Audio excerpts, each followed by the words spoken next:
lagi NIM 7211418184 dari Rombel Akuntansi E 2018. Di sini saya akan menjelaskan mengenai laporan audit. Laporan merupakan hal yang sangat penting bagi audit dan assurance. Oleh karena itu, para pemakai laporan keuangan harus mengendalikan laporannya kepada auditor karena untuk memberikan kepastian atas laporan perusahaannya. Sedangkan laporan audit sendiri adalah tahapan terakhir dari proses keseluruhan pengauditan. Alasan mengapa kita mempelajari laporan audit ini adalah untuk mengetahui berbagai jenis laporan audit. Pada bab sebelumnya sudah dijelaskan mengenai Auditing Standard Board atau ASB yang menjelaskan bahwa ICPA itu menetapkan standar entitas untuk non-publik, sedangkan PCAOB itu menetapkan standar auditing untuk perusahaan publik. Akibatnya, untuk format laporan auditnya itu antara entitas non-publik dan publik itu berbeda. Walaupun substansi umum dari isi laporannya sama, namun bagian-bagian laporannya itu berbeda. Pada laporan audit sendiri terbagi menjadi beberapa jenis laporan. Yang pertama ada laporan audit standar tanpa pengecualian untuk entitas non-publik. Laporan ini terbagi menjadi 8 bagian yang berbeda. Yang pertama ada judul laporan, yang kedua ada alamat laporan audit, yang ketiga ada paragraf pendahuluan, yang keempat ada tanggung jawab manajemen, yang kelima yaitu tanggung jawab auditor, yang keenam yaitu paragraf pendapat, dan yang ketujuh yaitu nama dan alamat KAP, dan yang terakhir yaitu tanggal laporan audit. Penjelasan yang pertama yaitu judul laporan. Judul laporan sendiri harus menggunakan kata independen. Kata independen sendiri bermaksud agar para pemakai laporan itu mengetahui bahwa audit tersebut sudah dilaksanakan secara tidak memihak. Contohnya laporan audit independen. Yang kedua yaitu alamat laporan audit. Alamat ini ditujukan kepada perusahaan, para pemegang saham, dan dewan direksi. Yang ketiga yaitu paragraf pendahuluan. Paragraf pendahuluan ini berisi mengenai laporan keuangan perusahaan yang sudah diaudit. Yang keempat yaitu tanggung jawab manajemen. Tanggung jawab manajemen sendiri seperti pemilihan prinsip-prinsip akuntansi yang tepat dan penyelenggaraan pengendalian internal atas pelaporan keuangan. Yang kelima yaitu tanggung jawab auditor. Tanggung jawab auditor sendiri terbagi menjadi 3 paragraf. Paragraf pertama yaitu menyatakan bahwa audit tersebut sudah dilaksanakan sesuai standar auditing yang berlaku umum. Paragraf kedua yaitu menguraikan ruang lingkup audit dan bukti audit yang sudah dikumpulkan. Yang ketiga yaitu meyakinkan auditor bahwa bukti sudah cukup dan tepat untuk diambil pendapat. Dan yang keenam yaitu paragraf pendapat. Paragraf pendapat ini yaitu paragraf terakhir dalam laporan audit. Paragraf ini berisi kesimpulan atau menyatakan kesimpulan dari hasil-hasil bukti yang sudah dikumpulkan. Laporan audit standar tanpa pengecualian dapat diterbitkan ketika ada 4 kondisi. Yang pertama, semua laporan keuangan sudah terpenuhi. Yang kedua, bukti sudah cukup untuk mengambil kesimpulan. Yang ketiga, laporan keuangan sesuai dengan standar umum akuntansi yang berlaku. Yang keempat yaitu tidak ada tambahan paragraf atau pendapat yang diberikan oleh auditor. Jika kondisi-kondisi tersebut sudah terpenuhi, maka laporan audit tanpa pengecualian untuk entitas non-publik sudah dapat diterbitkan. Namun, jika terdapat salah satu kondisi-kondisi tersebut tidak terpenuhi, maka laporan tersebut tidak dapat diterbitkan. Terdapat 4 kategori laporan audit. Yang pertama, wajar tanpa pengecualian standar. Yang kedua, wajar tanpa pengecualian paragraf penjelas. Yang ketiga, dengan pengecualian. Yang keempat, tidak wajar atau tidak memberikan pendapat. Yang kedua yaitu laporan audit standar tanpa pengecualian dan laporan pengendalian internal atas pelaporan keuangan menurut standar auditing PCAOB, yaitu terbagi menjadi 3 paragraf. Yang pertama yaitu paragraf pendahuluan, yang kedua paragraf ruang lingkup, dan yang ketiga yaitu paragraf pendapat.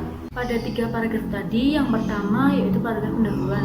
Paragraf pendahuluan ini menunjukkan bahwa audit sudah dilaksanakan dan serta laporan keuangannya sudah diaudit. Yang kedua yaitu paragraf ruang lingkup. Paragraf ini menunjukkan bahwa audit sudah dilakukan atas dasar pengujian. Dan yang terakhir yaitu paragraf pendapat. Paragraf pendapat ini diberikan oleh auditor yang ingin memberikan pendapat. Jenis laporan audit yang ketiga yaitu laporan audit wajar tanpa pengecualian dengan paragraf penjelas atau modifikasi kata-kata.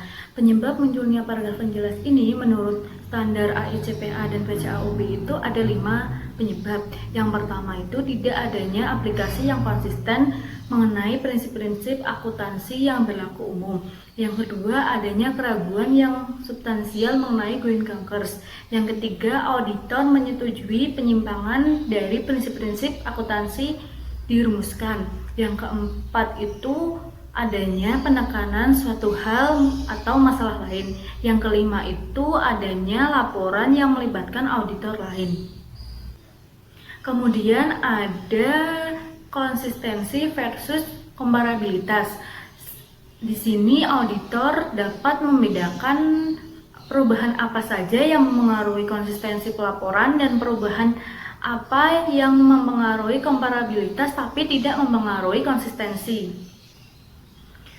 Contoh-contoh perubahan yang mempengaruhi konsistensi yang dapat menimbulkan paragraf penjelas yang bersifat material. Yang pertama itu perubahan prinsip akuntansi, yang kedua itu perubahan entitas pelaporan, yang ketiga itu koreksi kesalahan yang melibatkan prinsip-prinsip akuntansi. Kemudian ada perubahan yang mempengaruhi komparabilitas tetapi tidak mempengaruhi konsistensi, sehingga tidak perlu dimasukkan dalam laporan audit.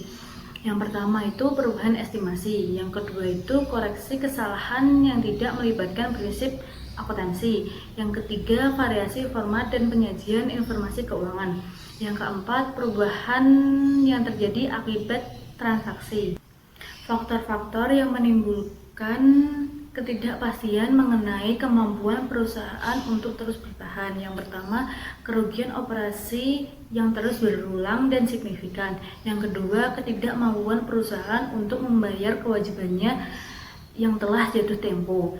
Yang ketiga itu kehilangan pelanggan utama. Yang keempat itu perundang-undangan atau pengadilan atau hal yang lain yang sudah terjadi. Selanjutnya, jika CPA bergantung pada KAP yang berbeda untuk melakukan audit, maka KAP utama memiliki 3 alternatif. Yang pertama yaitu tidak memberikan referensi dalam laporan audit. Yang kedua itu memberikan referensi dalam laporan atau laporan dengan modifikasi kata-kata.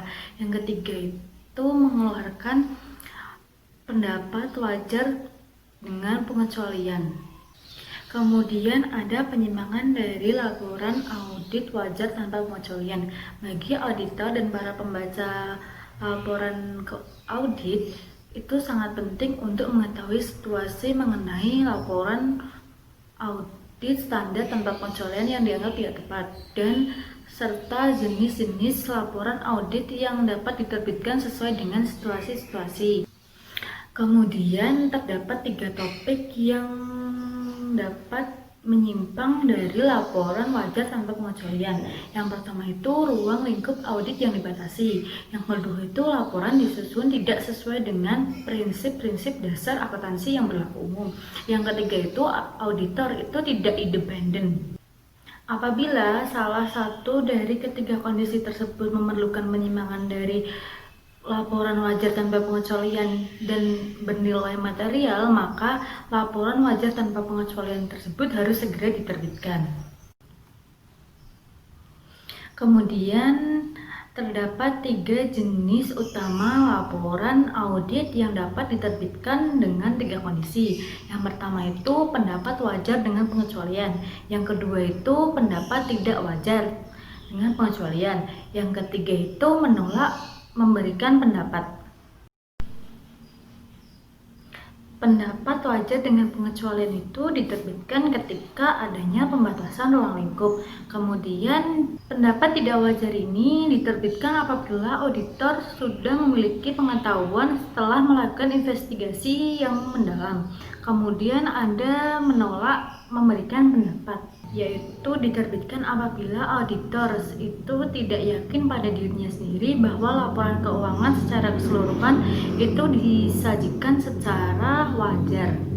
Kemudian ada materialitas. Materialitas sendiri adalah pertimbangan penting untuk menentukan jenis laporan yang tepat pada saat penerbitan sesuai dengan situasi tertentu. Kemudian terdapat 3 jenis tingkatan materialitas yang dapat digunakan untuk menentukan berbagai jenis pendapat yang pada saat penerbitan. Yang pertama itu tidak material. Tidak material itu apabila salah saji laporan keuangan cenderung tidak mempengaruhi pemakai laporan. Kemudian yang kedua itu ada material. Material itu apabila salah saji laporan keuangan itu mempengaruhi pemakai laporan. Yang ketiga itu sangat material, itu apabila para pemakai laporan keuangan itu cenderung memberikan pendapat yang tidak benar karena menggunakan seluruh laporan keuangannya. Kemudian ada keputusan materialitas dalam kondisi non-GAP. Apabila klien gagal memberikan GAP, maka laporan audit itu berupa pendapat wajar tanpa pengecualian.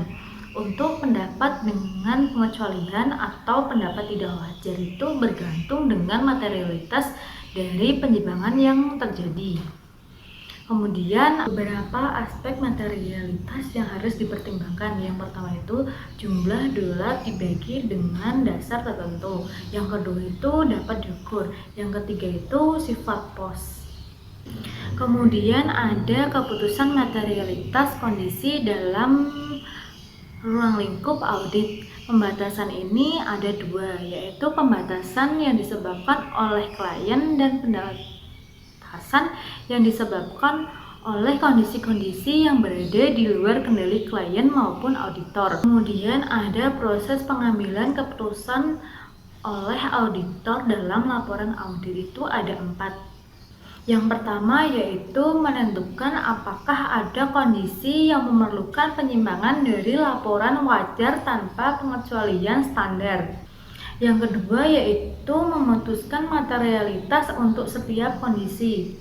Yang ketiga yaitu memutuskan jenis laporan audit yang tepat untuk kondisi tertentu berdasarkan tingkat materialitas. Kemudian yang terakhir yaitu menuliskan laporan audit. Contoh kasus laporan auditnya yaitu adanya manipulasi laporan keuangan pada PT Kimia Farma Tbk. PT Kimia Farma sendiri adalah salah satu produsen obat-obatan milik pemerintahan Indonesia. Pada audit tanggal 31 Desember 2001, manajemen PT Kimia Farma melaporkan bahwa adanya penggelembungan dana laba bersih pada laporan keuangannya yang senilai 32.668 miliar. Seharusnya laporan keuangannya ditulis sebesar 99.594 miliar, namun dituliskan sebesar 132 miliar. Karena hal itu membuat laporan keuangan PT Kimia Farma menjadikan adanya kasus perkara pidana karena adanya pernyataan yang menyesatkan. Kesalahan penyajian itu berkaitan dengan timbulnya persediaan karena nilai yang ada dalam daftar harga persediaan itu digelembungkan. Oleh karena itu, Direktur Produksi PT Kimia Farma itu menerbitkan 2 daftar harga persediaan, yaitu pada tanggal 1 dan pada tanggal 3 Februari 2002. Pada daftar harga per 3 Februari ini telah digelembungkan nilainya dan dijadikan dasar penilaian persediaan pada unit distribusi Kimia Farma periode 31 Desember 2001. Berdasarkan penyelidikan yang dilakukan oleh BPPAM, disebutkan bahwa KAP yang telah mengaudit laporan keuangan PT Kimia Farma telah mengikuti standar audit yang berlaku umum, namun gagal mendeteksi adanya kecurangan tersebut. Selain itu, KAP tersebut juga tidak terbukti membantu manajemen dalam melakukan kecurangan. Namun, BPPAM mendapatkan beberapa bukti bukti kesalahan, yaitu terdapat kesalahan penyajian dalam laporan keuangan PT Kimia Farma yang mengakibatkan overstated laba pada laba bersih untuk periode 31 Desember 2001 sebesar 32,7 miliar yang merupakan 2,3% dari penjualan dan 24,7% dari laba bersih PT Kimia Farma, di mana kesalahan tersebut timbul karena beberapa unit yang tidak sampling oleh angkutan, yaitu unit industri bahan baku dan unit perdagangan besar farmasi. Akibat dari kejadian ini, PT Kimia Farma terkena denda sebesar 500 juta dan untuk direksi lama PT Kimia Farma mendapatkan denda sebesar 1 miliar serta partner HTM yang mengaudit laporan keuangan PT Kimia Farma didenda sebesar 100 juta rupiah. Kesalahan yang dilakukan oleh partner HTM adalah bahwa ia tidak berhasil mengatasi resiko audit dalam mendeteksi adanya penggelembungan laba pada PT Kimia Farma, walaupun ia sudah menjalankan auditnya sesuai dengan SPAP.